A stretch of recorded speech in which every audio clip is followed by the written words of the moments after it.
Aivar Kuusmaa, väga pingeline mäng, et mäletagi sellist viimastest aegadest?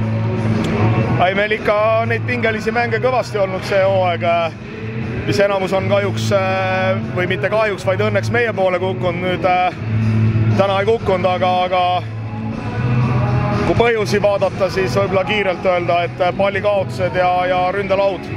Oli näha, et mängisite täna veidi teise taktikaga, just silmas pidades Reili Rossi, et lausa Andre Pärn kattis seda vahepeal, nagu näha oli. Eks me 5. mäng juba Rakverega, et eks me nüüd kompa ja vaata erinevaid taktikaid, sest kui eelne mäng mängisime teistsugust taktikat, seda esine poolega oli 2 punkti peal.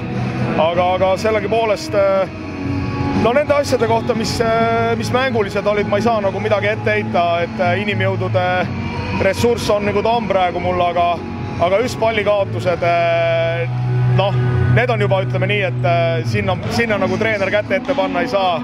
Ja teine asi on ründelaud, mis siis kahjuks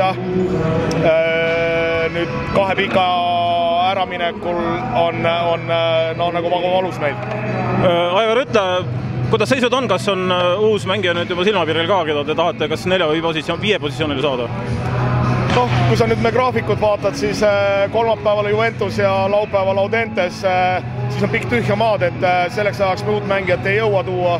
Ja silmapiiril on mõningaid variante, aga me ei hakka nendest praegu rääkima ennem, kui pole midagi kindlat. Aitäh, Aivar Kuusmaa, ja järgmiste mängudeni! Palun!